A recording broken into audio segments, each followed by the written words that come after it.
It's interesting that the art drove the science forward as well as the science developing something that the artist could use.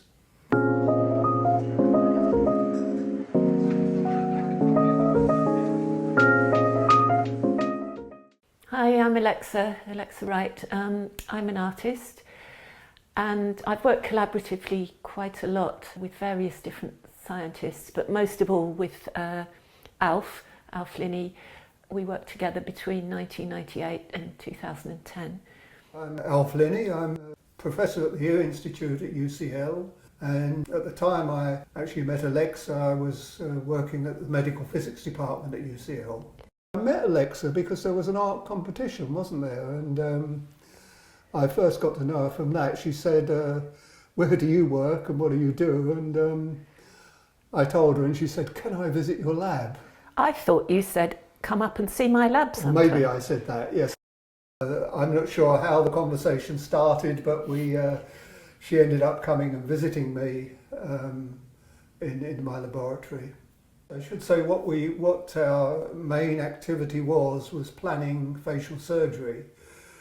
And so we were interested in being able to closely monitor changes in the face, not only particularly as children were growing, for example, but how well we'd succeeded in changing somebody's facial appearance.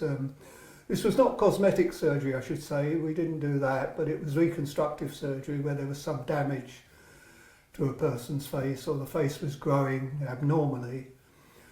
And so we developed a whole lot of software which could automatically look at a face and analyse the face. And I think particularly this was quite attractive to Alexa at that time. Looking at the work that was going on there, which was all about facial recognition and identifying facial features, I realised that we had lots of kind of interests that coincided. I was already making work around identity and also disability, and yeah, just through our conversations we came up with the first work that we created together, which was called Face Value, and it was a kind of face reading machine. And with that work you had to sit in front of a screen again, but in that case you had to press a button, so there was a kind of tangible interface to it. And then after a few seconds the system would look at your face and analyse dimensions of the face, and then would print out a little ticket with your supposed character on it. And that led us on then to start thinking about the dynamic features of the face and what happens if you start looking at or trying to measure expressions. I think alter ego, we were getting interested in, because of face value, we were interested in the characters people had and wondering if we could change effectively what they were seeing as their own reflection. In fact, the alter ego, of course, as the name suggests, is an avatar of the person which actually starts doing things that the person is not doing. I had a group of 14 people working for me at that time, and quite a few of them actually were talking about what Alexa was asking us to do and saying, well, this is totally impossible. With Alexa coming and sort of putting these demands to the group, I really want to do this and I'm sure you can do it, sort of thing. A number of the members of the group took that on as a challenge.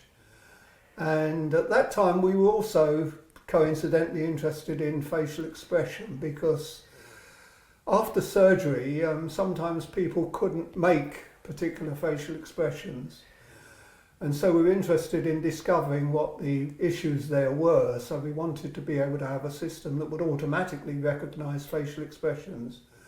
And actually Alexa played a big role in finding such a system, I guess. It's when you make a facial expression, various parts of your face move in certain ways, your mouth, your nose, everything basically. And we had to then obviously devise a system of point trackers to track where the features are moving. There were 22 points in our system, and that was one of the very first really reliable point trackers. And now clearly, your phone can track your expressions, and technology's moved on so far since then, but we were really working right at the beginning of the process. We did talk at some point about using the internet, but it was too complicated at that point.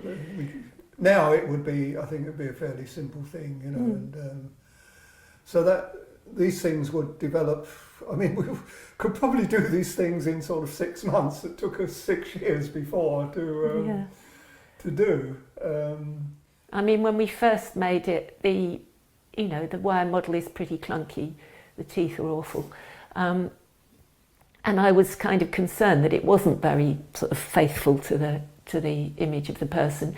But actually, in a way, that's turns out to be not a bad thing, because it's like you, but not quite like you. And in a way, that makes it more fascinating. I think actually when you see yourself on screen, on Zoom and all the other things, it's always kind of, oh, and you never quite look quite right. You never kind of look how you think you look. So maybe in a way, alter ego touches a little bit on that too. The perception of self and the image of self, and the kind of objective image of you. I think now it's not, technology is not just teaching us about ourselves, it actually is shaping us much more than we realise.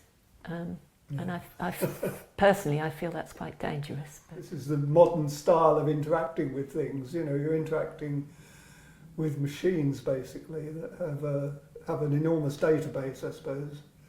And as an artist, for a long time, I've been working digitally, primarily digitally. I mean, the prize that Alf talked about that kind of brought us together was the Digital Art Prize.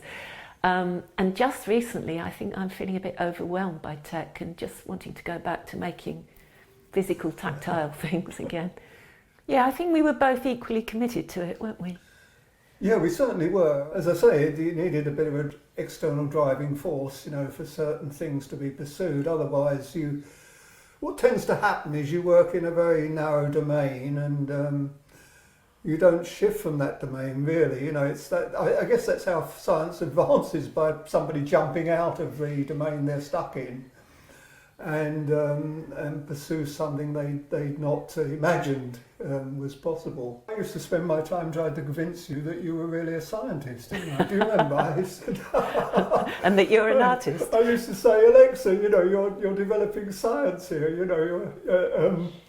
And I actually, at the time, thinking about the kind of two cultures conversation, of which there was a lot at that time, in a way I thought it was nonsense, really, because it was about what we were interested in. We were interested in trying to solve these problems, you know, address this topic. It didn't really matter what you call it, whether you call it art or science. I would encourage any person in science to try and work together with somebody from the arts, although they're frequently combined. I mean, in the past, I think lots of scientists were artists, you know, that sort of, there was, as Alexa referred to, you know, there was a division then, the two worlds, art and science. I guess, from my point of view, it'd be very good if more people brought them together again.